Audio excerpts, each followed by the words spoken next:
आज सुबह 5 बजे ही हम लोग हाथरस के लिए निकले। हाथरस के एसपी वहाँ पर उन्होंने हम लोगों को गांव के अंदर जाने से रोका और फिर हमने सपा बसपा का जो आंदोलन चल रहा था वहाँ पे भी हम लोग शामिल हुए और फिर एसपी से और डीएम, यहाँ पर कलेक्टर को डीएम कहते हैं, डिस्ट्रिक्ट मजिस्ट्रेट कहते हैं, उनसे मेरी चर्चा हुई। करीब 45 मिनट से लेकर 1 घंटे तक मेरी चर्चा हुई और एफआईआर की कॉपी हम लोगों ने देखी है, मेडिकल रिपोर्ट की कॉपी हमने देखी है और इसलिए मैं आप लोगों को ये सच पूरे देश को और विदेशों में बैठे हुए सभी लोगों को बताना चाहता हूँ। एफआईआर के कॉपी के अनुसार देखिए, मैं आपको एक छोटी सी चीज़ बताना चाहता हूँ। किसी की साइकिल भी गुम हो जाती है ना, तो वो 2 पन्ने का एफआईआर बनाता है, 2 पन्ने की कंप्लेंट देता है। यहाँ पर लड़की के साथ, बच्ची के साथ, अब पहली बात तो ये एक आप लोगों को अजीब लगता होगा, जब ब्राह्मणों की बच्ची के साथ बलात्कार होता है तो उसकी आइडेंटिटी, उसकी पहचान छुपा कर रखते हैं, उसका नाम भी नहीं पता होता। निर्भया का नाम बताओ मुझे क्या है? निर्भया का किसी को नाम पता नहीं है, लेकिन हमारी बच्ची का पहले दिन से उसकी आइडेंटिटी बताई गई कि वो मनीषा वाल्मीकि है, यानी वो वाल्मीकि समुदाय से है, इसलिए बाकी किसी ने आंदोलन करने की ज़रूरत नहीं है। पहला यहाँ पर रूल तोड़ा गया। दूसरा रूल मैं बताता हूँ। एफआईआर हम लोगों ने देखा, सिर्फ 4 सेंटेंस का एफआईआर है। गैंग रेप के लिए एफआईआर किया जाता है 4 सेंटेंस का, और 4 सेंटेंस क्या है? माँ का नाम रामा लिखा गया है, भाई का नाम संदीप है और मनीषा। ये तीनों भी खेत पर, बाजरे के खेत पर बाजरा काटने के लिए रात के 9:30 बजे गए थे और भाई वो घास रखने के लिए घर में जाता है और फिर जो लड़का है ठाकुर, वो आकर मनीषा की छेड़ निकालता है, गला दबाता है और उतने में माँ चिल्लाती है और भाई दौड़कर आ जाता है और ये जो लड़का है ठाकुर, वो भाग जाता है। बस इतना ही वाकया एफआईआर में किया गया है, एफआईआर में बताया गया है। अब पुलिस का ये कहना है कि पुलिस की थियरी देखो क्या है। पुलिस की थियरी है कि उसने सिर्फ गला दबाया था और भाई आ गया तो वो भाग गया और फिर लड़की गिर गई। गिरने के बाद एक ईंट पर, ये जो भाग होता है गले का, ये भाग उसका ईंट पर वो टकराई और ईंट पर टकराने से जबान बाहर आई और जबान बाहर आने के बाद दांतों के नीचे वो आकर कट गया। ये पुलिस की थियरी है। सेकंड 14 सितंबर को ये बलात्कार होता है, 14 सितंबर को गैंग रेप होता है, 22 सितंबर को मेडिकल होता है। 14, 15, 16, 17, 18, 19, 20, 21, 22, 8 दिनों के बाद मेडिकल रिपोर्ट की जाती है और मेडिकल रिपोर्ट देखिए क्या कहती है। मेडिकल रिपोर्ट कहती है कहीं पर भी शरीर पर चोट ही नहीं है। इसलिए मैंने अभी बीएम न्यूज़ का आप वीडियो देख रहे होंगे, उस पर मैंने कहा है कि लड़की को कुछ हुआ ही नहीं, वो अपने आप ही मर गई है, क्योंकि मेडिकल रिपोर्ट कहता है ना तो बलात्कार की कोशिश की गई है, कोई खरोच तक नहीं है मेडिकल रिपोर्ट में। अब मेडिकल रिपोर्ट देखिए कैसा है, जितने भी मेडिकल डॉक्टर्स हैं सारे ठाकुर हैं, खुद डीएम ठाकुर है, गुनहगार ठाकुर है, सभी लोग यहाँ पे ठाकुर हैं और इनके ऊपर ये एफआईआर जो लिखी गई है, मेडिकल रिपोर्ट बनाई गई है, ये इनके ऊपर ना आए इसलिए इन्होंने ये मेडिकल रिपोर्ट दूसरे डिस्ट्रिक्ट से बनवाई है। यहाँ पर आज मैं सुप्रीम कोर्ट के लॉयर लेकर गया था, साथ में सारा उनका ये सुना हमने, उनकी थियरी सुनी और देखिए मेरे पर कितना प्रेशर था। मुझे डीएम कहता है कि आप ये अनाउंस करो कि रेप हुआ ही नहीं था, रेप हुआ नहीं है, ये आप अनाउंस करो, यहाँ से अनाउंस करो। इस तरह का प्रेशर अगर मेरे पर आ सकता है, सोचिए फैमिली पर कितना प्रेशर होगा। हमको फैमिली से मिलने नहीं दिया जा रहा, गांव को बंद करके रखा हुआ है और कहते हैं कि गांव के अंदर तनाव है। तो बताओ ना, तनाव किसने पैदा किया है? गांव के अंदर जाने नहीं दे रहे। पुलिस प्रशासन इतनी निचले स्तर पर गिरी हुई है यूपी की कि सही में जंगल राज क्या होता है वहाँ पर जाकर देख लो।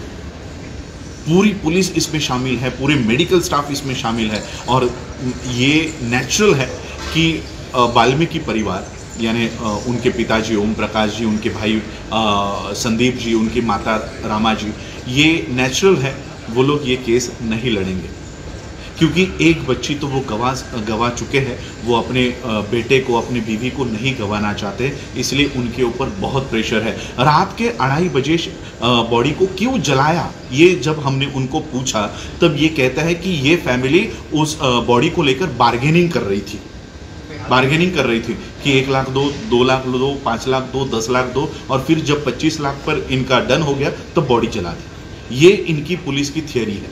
ये पुलिस की थियरी है कि इसलिए हम लोगों ने 2:30 बजे ये बॉडी जला दी है। तो इनके सारे पेपर्स अब मेरे पास आ गए हैं। देखिए, जैसे मैं आप लोगों को कहना चाहता हूँ, मैं तो बाबा साहब का परपोता रिश्ते में लगता हूँ, लेकिन आप लोग, अगर आपको पूछा जाए तो आप कहोगे हम बाबा साहब के बेटे हैं। तो वो वाल्मीकि परिवार भी बाबा साहब का बेटा हुआ, वो वाल्मीकि परिवार भी बाबा साहब को मानते हैं, तो वो भी बाबा साहब के बेटे हुए। तो इस रिश्ते से अगर वो बाबा साहब के बेटे हैं तो फिर मैं उस मनीषा का भाई हो गया। और इसलिए अगर वाल्मीकि परिवार ये केस नहीं लड़ेगा, और मुझे पूरा विश्वास है कि वो ये केस नहीं लड़ेंगे, वो ये केस नहीं लड़ पाएंगे, क्योंकि अगर उनको जिंदा रहना है तो वो ये केस नहीं लड़ेंगे, नहीं लड़ पाएंगे। और इसलिए अगर वाल्मीकि परिवार ये केस नहीं लड़ रहा है तो अंबेडकर परिवार ये केस लड़ेगा।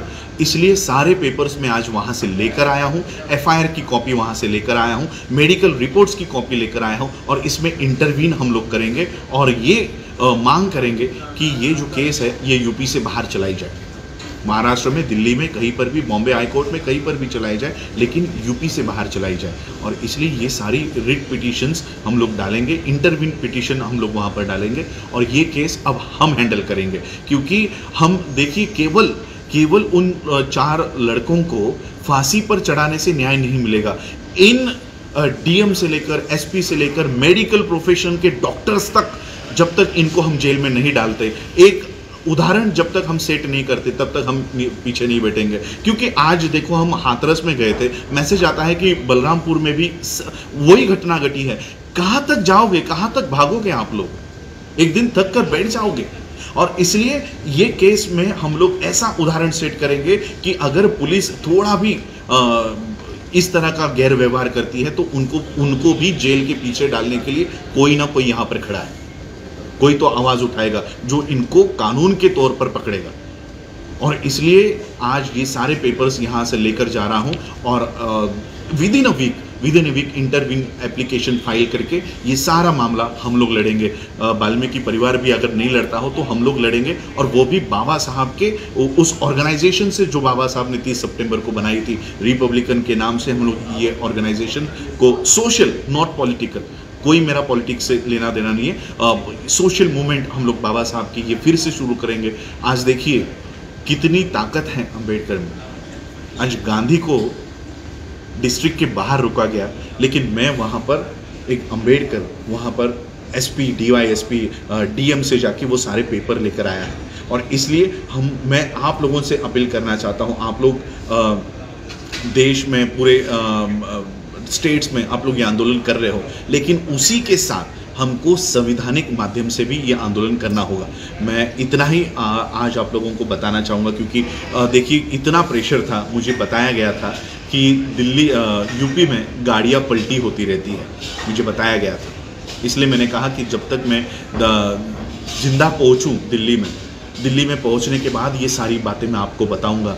इस तरह का एफआईआर बनाया गया है, इस तरह के मेडिकल रिपोर्ट्स बताए गए हैं। मुझे खुद डीएम प्रेशराइज कर रहे थे कि आप ये बताओ कि कोई रेप हुआ ही नहीं है।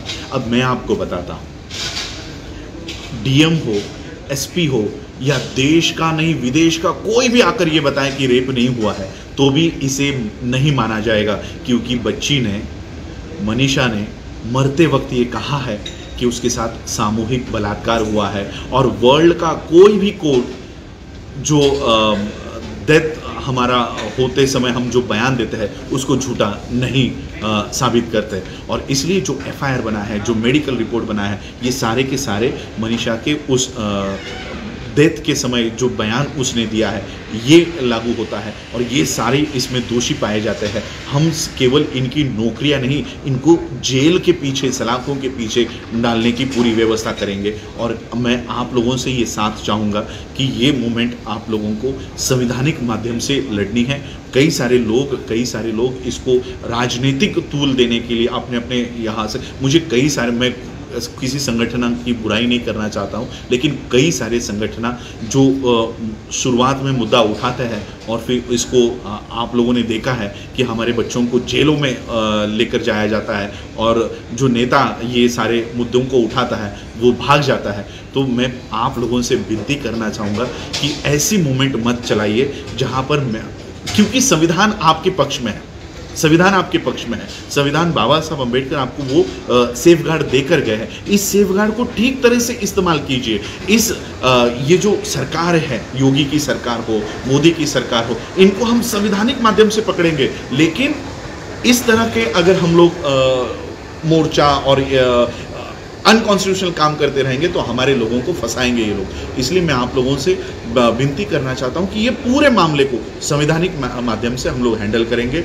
एसपी हो, डीएम हो, मेडिकल जिन्होंने ये रिपोर्ट बनाई है, ये सारे के सारे फंस चुके हैं, ये सारे के सारे फंस चुके हैं, और इसलिए हम लोगों को उस तरह से इस केस को हैंडल करना होगा। और पूरा का पूरा ये केस हम लोग लड़ेंगे, हाई कोर्ट में लड़ेंगे और यूपी के बाहर लड़ेंगे। ये मैं आज आप लोगों को बताने आया था कि किस तरह से पुलिस बोल रही है कि लड़की को कोई इंजरी ही नहीं हुई थी। तो सोचिए, अगर पुलिस ये कह रही है, मेडिकल रिपोर्ट ये कह रही है कि इंजरी ही नहीं है, तो फिर ये सांस रुकी कैसे? यहाँ की जो रीढ़ की हड्डी होती है, ये टूटने की वजह से सांस रुक गई है। तो ये रीढ़ की हड्डी कैसे टूट गई? रीढ़ की हड्डी टूटने के लिए पहले आपकी ये मांस को टूटना पड़ेगा, हड्डियों को टूटा होगा। तो ये कह रहा है कि कोई खरोच ही नहीं है, शरीर पर कोई खरोच नहीं है, ये मेडिकल रिपोर्ट बताता है। तो देखिए, इस तरह के सारे ये पेपर्स, इसलिए ये जानकारी मैं लेकर यहाँ तक कैसे पहुँचाऊँ मुझे पता है, और इसलिए मैं आप लोगों से यही आशा करता हूं कि आप लोग मुझे इस मूवमेंट में आप लोग साथ दीजिए। कोई राजनीतिक मेरा इसमें मंशा नहीं है। बाबा साहब के रिपब्लिकन मूवमेंट को हम इस माध्यम से रिवाइव भी कर रहे हैं, और देश में जो विपक्ष को मुद्दे उठाने चाहिए थे, जो विपक्ष, नकली विपक्ष कांग्रेस और गांधी ये जो बता रहे हैं, ये वो मुद्दे नहीं उठाएंगे। और अगर उठाए भी तो इसकी फ्रीक्वेंसी इनके हाथों में होगी, कब मुद्दा उठाना है, कब मुद्दा गिराना है। और इसलिए ऐसे लोगों के हाथों में हमको हमारे मुद्दों को नहीं लेकर जाना है। और इसलिए असली विपक्ष का काम अब बाबा साहब की इस रिपब्लिकन मूवमेंट से हम लोग करेंगे। यही बताने के लिए मैं आज आप लोगों के सामने आया हूँ। आप लोगों ने मुझे सुना, उसके लिए आभार, धन्यवाद।